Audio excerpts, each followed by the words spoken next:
My name is Luca Faccio. I'm a photographer and live in Vienna. I've been able to travel to North Korea 7 times since 2005, getting a picture of the country's people and their worldview. During these trips, I saw more than I was allowed to be shown. Any journalist visiting the country is accompanied by minders around the clock. I've known mine for a few years now. Here, I'm taking pictures with them. They check what you film, who you talk to, and what about. I see the familiar images, but time and again I see new ones. I notice that there are a few new ideas for many of the people caught in this collective mindset. A paranoid system, one that I too have to submit to. It is a requirement on every visit to start by going to the statues of the 2 great leaders. I'm familiar with this. They're part of the large Mansudae monument, which commemorates North Korea's fight against the Japanese occupation. The capital, Pyongyang, is home to more than 3 million people and to a middle class that's becoming economically increasingly independent of the state. A middle class that could, in the long term, become a problem for the regime. Around 2 million mobile phones have been approved since 2008. I'm currently being monitored with one. They're used for phone calls too, but only domestic ones and for selected citizens, such as my minder. It's the first time I've been allowed to travel by taxi, of course, only with my minder. We're going to a supermarket in which I even discover typically Western products. In my opinion, the people are strikingly well dressed. There are casinos and I even spot some Viennese coffee culture here. Of course, I'm the only guest. Much to my surprise, the state television shows Western propaganda figures. During my visit, the controversial Slovenian rock group Laibach was the first Western band to be allowed to perform. The dreams of reunification between North and South still exist here, but they regularly melt away as a result of new provocations and everyday aggressive posturing at what's been called the world's most dangerous border. I've tried to find out what the North Koreans are really like, because for me, there are perfectly normal people behind the system.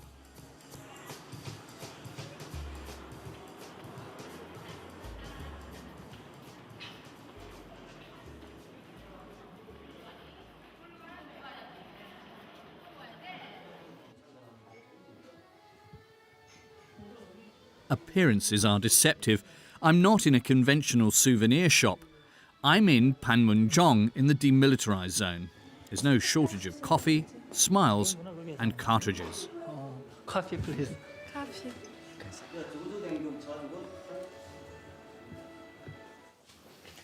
This is the highway from Pyongyang to Seoul.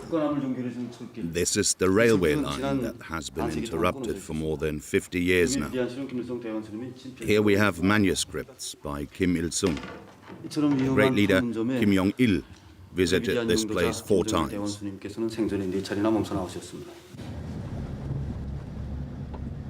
I drive through the demilitarized zone with my minders, 3 in total.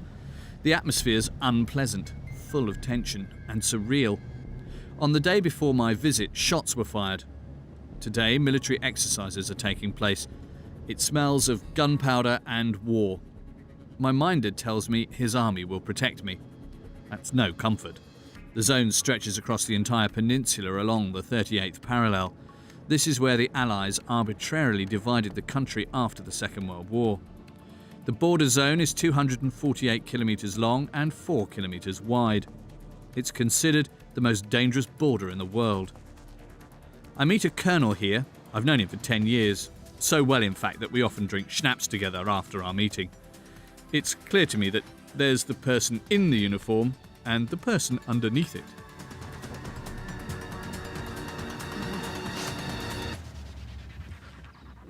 This is where the truce and the end of the war were negotiated.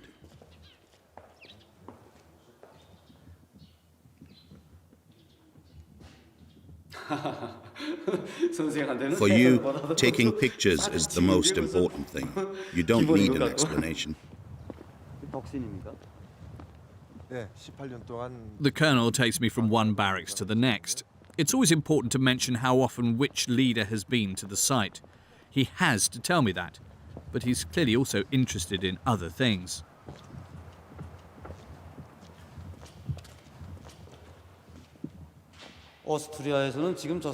How does Austria report on the current situation on the Korean peninsula?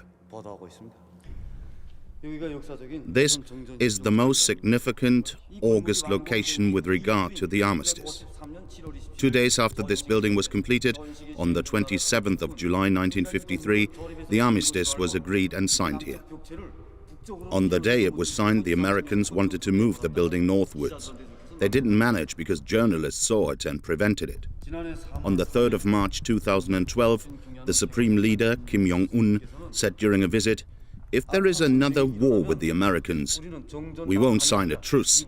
We'll destroy the Americans until they capitulate." Evil Americans who move buildings. Sounds like a fairy tale to me.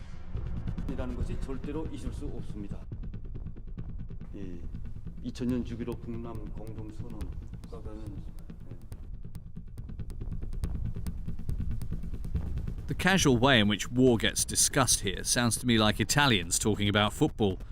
My trip continues. We're on our way to the notorious blue buildings in which the meetings between the delegates from North and South Korea take place. It's the exact border between the two countries, drawn by the victorious allies of the Second World War.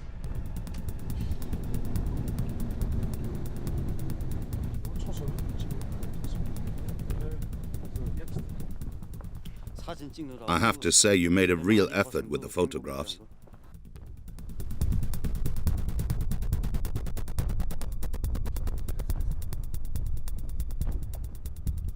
Here they are, the blue huts, the start of the drama for the Korean people, in the middle of an impenetrable border. The Berlin Wall was a garden fence by comparison, it's said. A few meters from here is South Korea.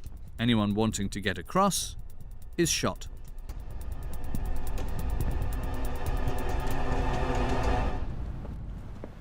I've heard there are some foreigners who are nice to us here, but who make money with us when they get home.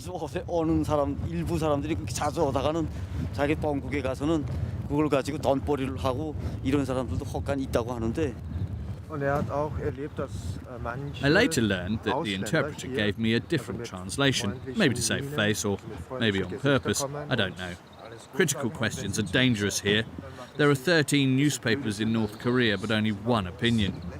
Back in Pyongyang, I want to find out what people think about the two Koreas reuniting. I'm allowed to talk about this with a young student.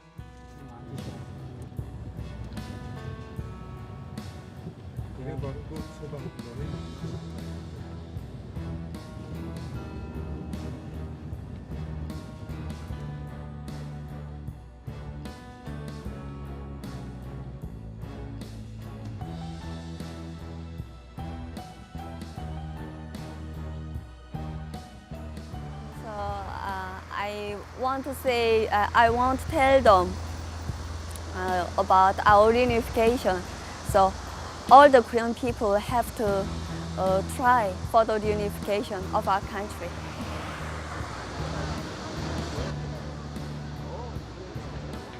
The next obligatory item on the agenda is a visit to Kim Il-sung's birthplace.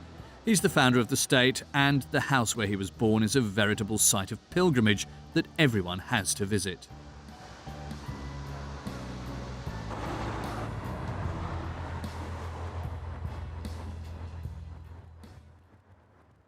His father, mother, whole family members were fighting against the Japanese. So in these surroundings, President Kim Il-sung was born. From early times, received patriotic and revolutionary education from his parents. So the great comrade Kim Jong-un, not only young women, not only young people, it is all Korean people very loved him. So that because he very like the President Kim Il-sung, he very like the General Kim Jong-il. Everyone loves the great leader. But is that true? It becomes impossible to determine what's real and what's staged here.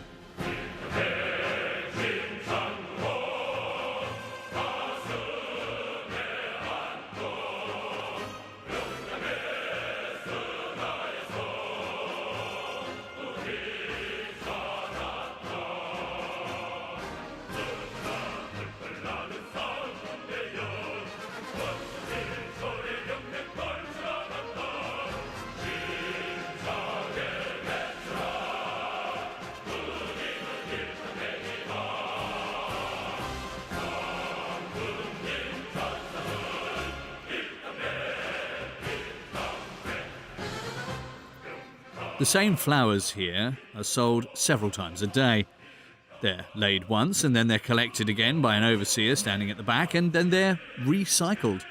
Eternal veneration for the eternal president.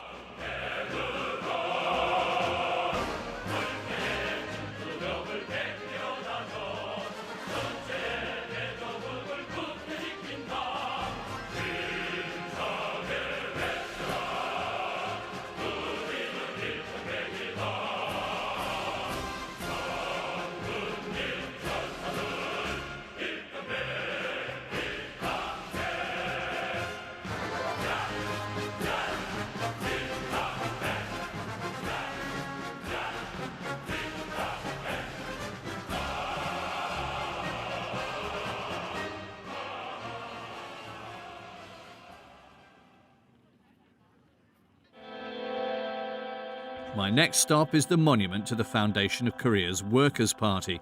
50 metres tall and built of granite, it depicts the communist symbols, the hammer and sickle, supplemented by a paintbrush that's meant to represent intellectuals. The reliefs, by the way, depict the battle of the workers against the imperialist threat. Here in the Church of the Life-Giving Trinity, I get a surprise. When the Russian punk band Pussy Riot were arrested, I documented an art event in a Russian Orthodox church in Vienna. I was even questioned by counterintelligence as a result. Here in this Russian Orthodox church in North Korea, I used the topic to talk indirectly about human rights. According to the Christian NGO Open Doors, North Korea takes last place in the global rankings for persecution of Christians. 올해 2월 달에 러시아군 모스크바에 Pussy Riot sang and danced in bikinis in Moscow's Christ the Saviour Cathedral to demonstrate against the Putin regime during the Russian election campaign. 사원에서 도전적으로 기습적으로 춤이랑 추면서 I believe the musicians insulted the Holy Mother of God. 성모 마리아를 헐뜯는 그런 공연 비슷한 노래를 했단 말입니다. I wouldn't want to imagine what would happen here if the Holy Kim were insulted. For a North Korean priest, the man is quite well informed, in my opinion. The information from the outside world must come from somewhere. If I were to ask direct questions about human rights, it would immediately be seen as a provocation and could make my stay much harder. In any case, people deny what they don't want to talk about anyway. Concentration camps, purges, shootings, none of that exists here. Officially, it's a paradise on earth.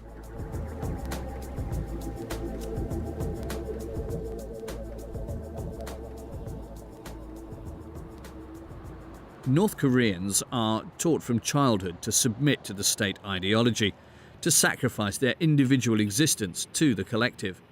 Even the youngest children are called upon to denounce adults who express dissatisfaction with the leader and the party. I want to know how and where the brainwashing starts. I tried to find answers to that question in a school for more than 1,000 students. But during my visit, the corridors are deserted. The headmistress takes me through the rooms. Everything seems very new, very tidy. The schools I know look different. This is our cloning lab. Here's a microscope. And on the screen you can see a cell magnified 1,500 times. Here are the technical processes to clone animals.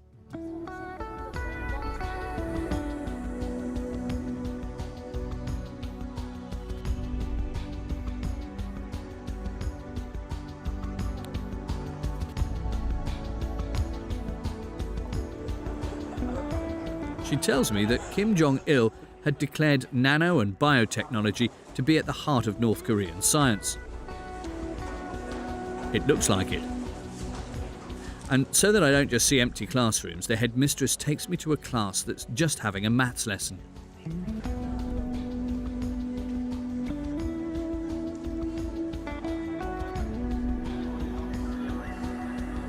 It all seems very staged to me. I don't know what the students here are really being taught. When I start filming, the students use their calculators like mad, but the calculations don't seem to make any sense. I believe the students are just pretending. The pictures of the great leaders are everywhere. They hang in every room. When I ask one of the students whether he knows the man who discovered America, Christopher Columbus, he's silent at first. Then the headmistress asks me to leave the room because I'm interfering with the lecture.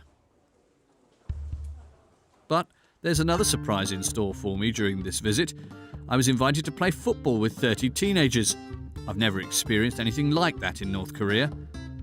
It's a great moment for me in the Genoa jersey. For them, it wasn't about winning. I think the students played poorly on purpose to make me look better. At times, there were 200 to 300 students sitting around the pitch. It almost felt like a stadium.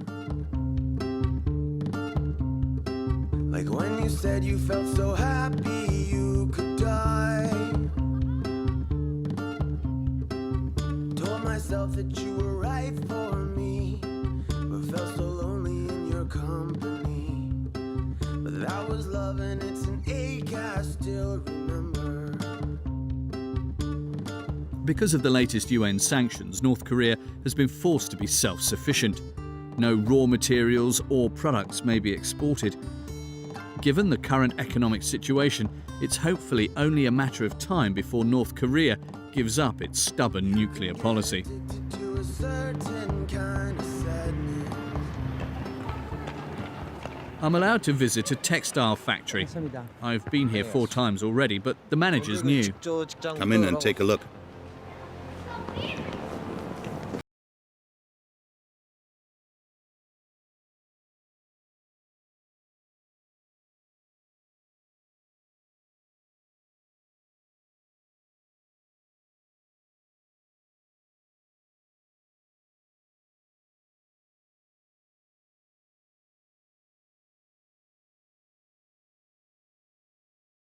I'm shown a showcase spinning mill.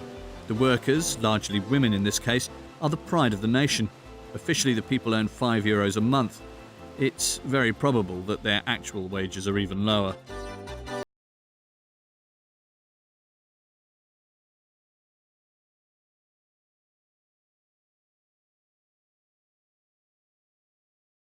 The people here can only survive with food stamps handed out by the government. Malnutrition is so common in North Korea that people have become demonstrably smaller. I have to say, the factory is strikingly clean. The workers are laughing and joking. It's obvious that the country needs economic reforms. Exports to China have dropped by half. In addition, the country is losing large parts of its agricultural land every year as a result of environmental disasters such as drought and flooding, making it powerless in the face of climate change, like so many poor countries. And because of the new sanctions, North Korea's even more isolated than before.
Glad I was allowed to photograph some of the women. None of this can be taken for granted here. My minders are responsible for my proper behaviour. If I don't stick to certain rules, I could put them in a difficult situation too.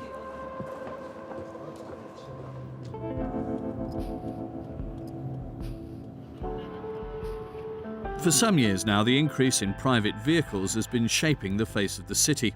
It demonstrates that there's something happening in the capital and the private economy at least. New buildings are being constructed and the city's silhouette increasingly reminds me of the financial districts of well-known Asian cities. But in reality, these buildings are home to the high-ups in the Workers' Party. I was fortunate enough to visit one such private flat again after a few years.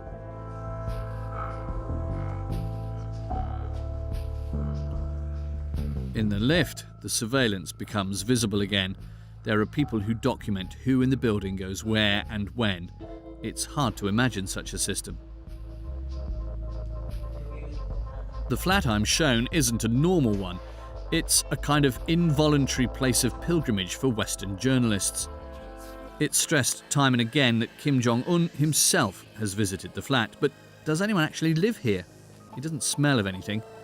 Everything's meticulously arranged, like in a catalogue. I find it hard to believe. I feel like I'm in a film in which Kim Jong-un is the all-powerful director.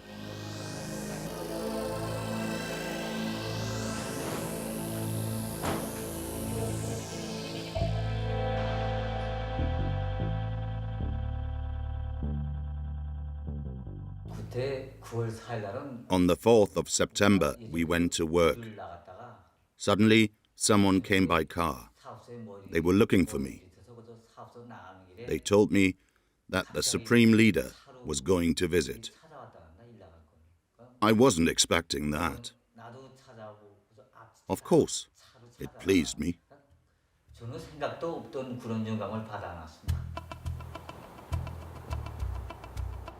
To me, that sounds as if Kim Jong-un were not just executing people, but also committing trespass. It's not clear to me what a dictator would be doing in someone's flat, but everything's different here.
The longer I'm here, the more certain I am it's the women who will force a cultural change in their country. Their clothes very obviously no longer conform to the propaganda line. They look Western. The desire for luxury goods has reached Pyongyang too, or at least the privileged.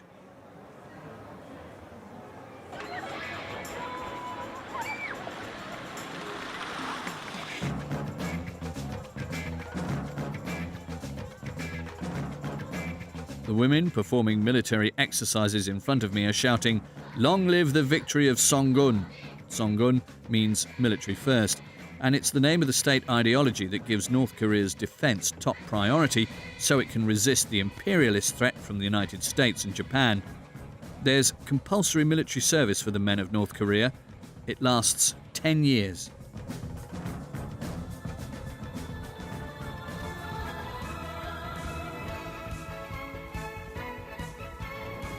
The beloved leader was here 6 times. The venerable general was here 4 times. The current leader has been here twice. Who was where and how often? You're constantly being informed of that in North Korea. I'm visiting a state vegetable plantation. 423 families live here. New houses have been built to expand the agricultural collective.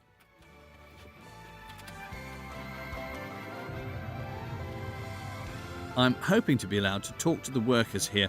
I've been promised I'll be taken to one of the operations, but I can only see a few people in a place that's meant to be home to 423 families. On a small elevation that feels like a surveillance platform, I'm allowed to film the workers from a safe distance. It's really not what I had imagined, and once again, it's typically North Korean.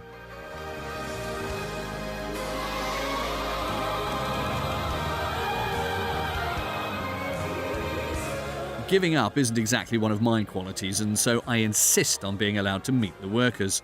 I don't just want to see what I'm supposed to be shown. I'm here because I want to get to know the Korean people a bit better. To achieve that, I need to meet them. I finally convince my minders, and after they've made several telephone calls, a group is quickly assembled that take me to the greenhouses. As a side note, there's nothing in North Korea that's not meticulously organised. I don't think the word improvisation exists in North Korea.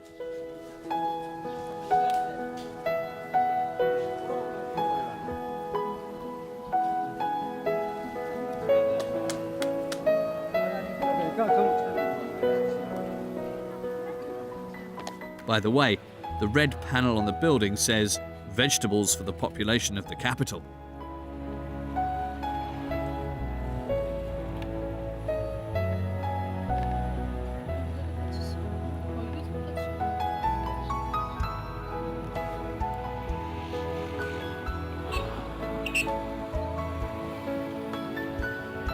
Regardless of all the propaganda and the, I'd call it brainwashing, the Koreans always manage to surprise me positively. It's always important to focus on the details during these human encounters, even though they're always organised and managed. Such meetings have an impact on the people here. I think it's the only way to separate the people from the propaganda.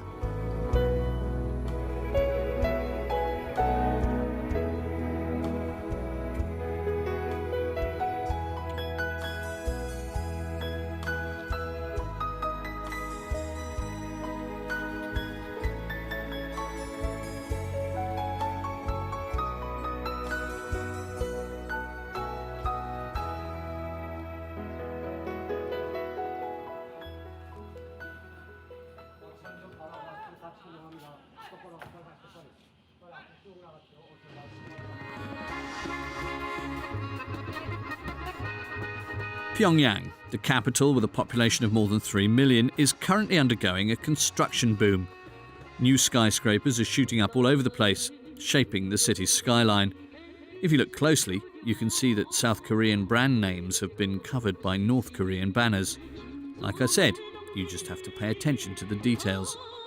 I'm wondering where North Korea suddenly got all the money for these gigantic construction projects. Almost 80% of Pyongyang was destroyed in the Korean War.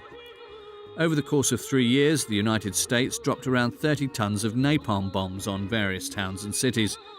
Nevertheless, North Korea was economically stronger than South Korea until the 70s, thanks to the support of the Soviet Union.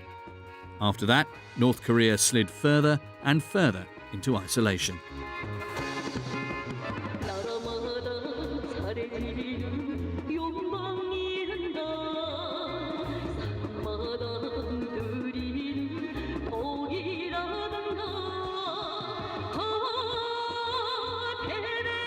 It's not possible every day to film a live concert for workers on the streets of Pyongyang. In recent years, I've frequently tried to capture such images, but to no avail. This footage dates back to 2013, when I was allowed to film this everyday scene in North Korea while on a walk.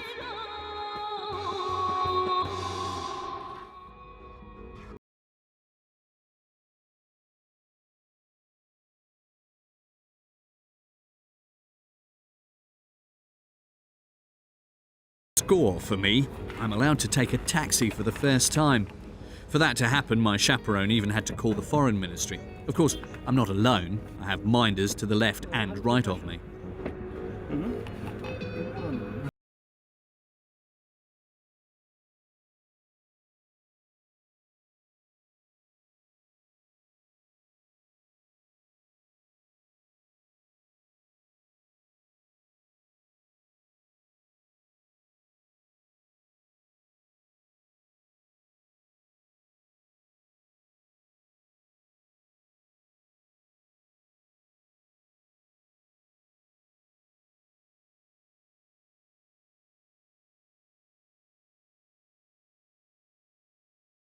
a surprise in a country in which public images only ever show the godlike leader. It's new and maybe a first gentle attempt to open up the country to a globalized world. The taxi driver, who's missing his left thumb, drives me to a place you'd never guess. It's one of the most popular entertainment venues in Pyongyang. The ice rink, properly called the People's Ice Rink. In 2007, it was even one of several venues for the Women's World Ice Hockey Championships. The Austrian team played here in Pyongyang. What's telling is that the games in North Korea were the best attended, and clearly not because there are so many fans here.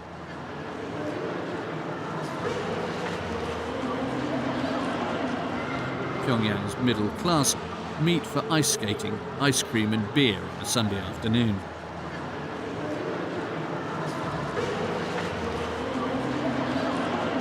안녕하십니까.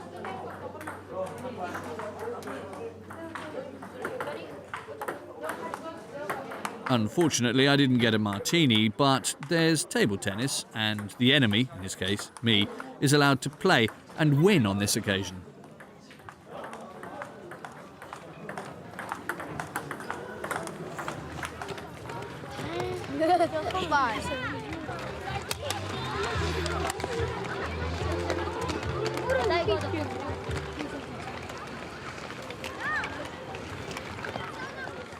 Pyongyang's cityscape isn't just changing architecturally. Young people have discovered rollerblading and can increasingly be seen out on squares where tanks normally roll, or at least used to. Arrivederci. Arrivederci.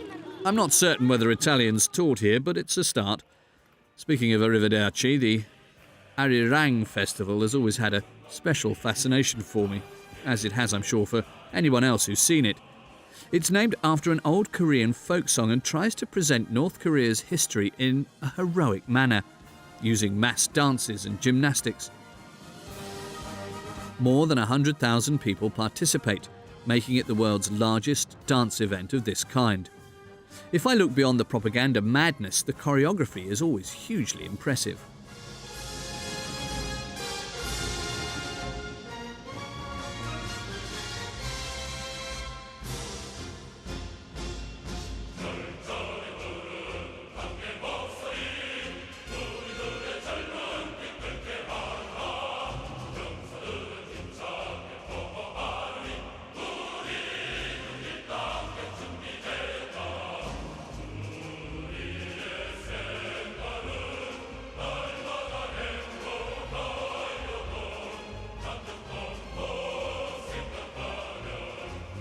The Arirang Festival doesn't take place at regular intervals.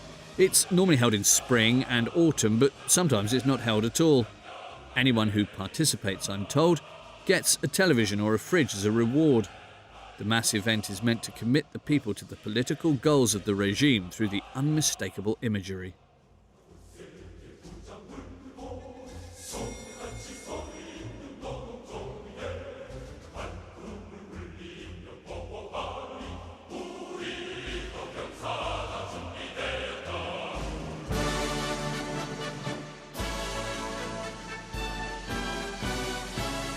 I've attended the Arirang Festival 4 times now, but this time I saw something strange. People suddenly left the stadium while overseers tried to stop them. There was a large military presence around the stage. That's why I wasn't able to film for long. My minders wanted me to focus on the show. Was that a form of resistance? Maybe there really are people in North Korea who don't want to accept a third member of the Kim family as their leader.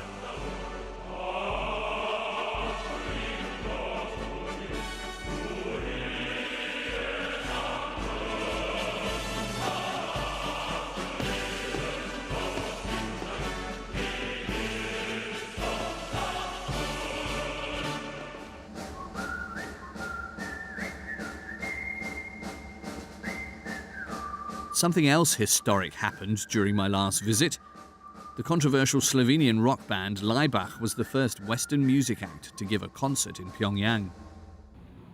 But I think what our concert here in Pyongyang shows is that both sides have been willing to work with something which is really hard, where both sides have needed to stretch to their outermost limit to make this project happen. And that is what I call real and true cultural exchange. When both sides come together and sacrifice something for the common result.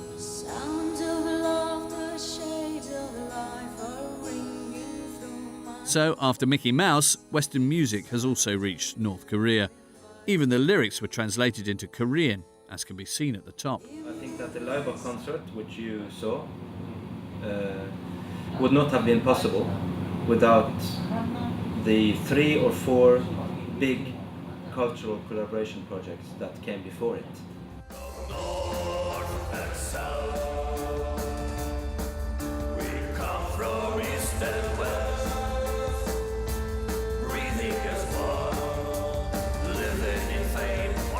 Music is a language without words, and which is possible to understand in many different ways.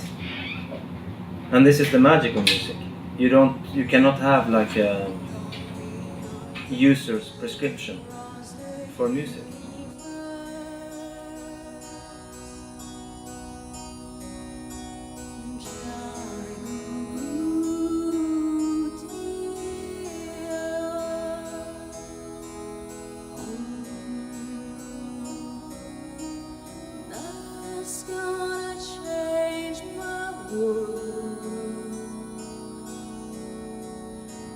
I felt for the first time that I understood the lyrics. When Mina, the vocalist, sang "Nothing's Gonna Change My World" to a Pyongyang audience of 1,500, that was a magical moment for me.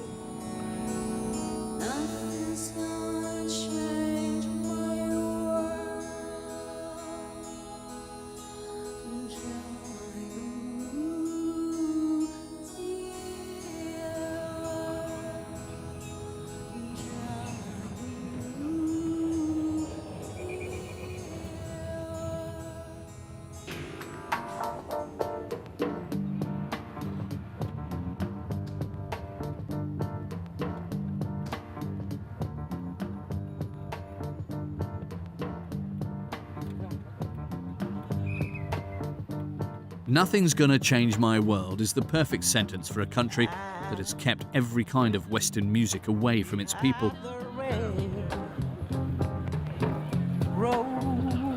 It's not uncommon for people caught with South Korean films or CDs to end up in a concentration camp. Up until now, Western music could only be heard in the few karaoke bars for foreigners. Will Laibach go down in history in the way Bruce Springsteen did in East Germany? We'll see.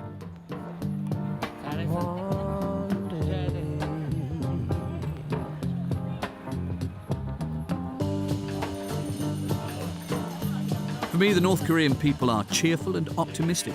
At least, that's what the people I met showed me. I think the North Koreans know that nothing lasts forever.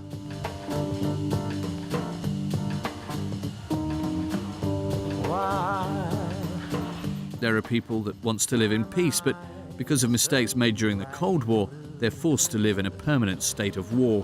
When I ain't lying next to you,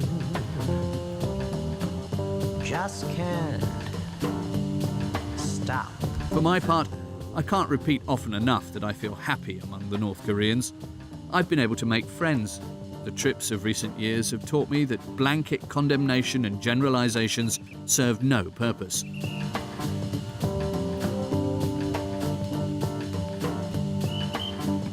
Either in Europe or in North Korea, a country I still know very little about. Shadows hanging over me.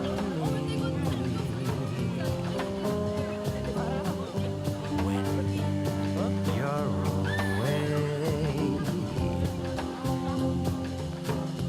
away.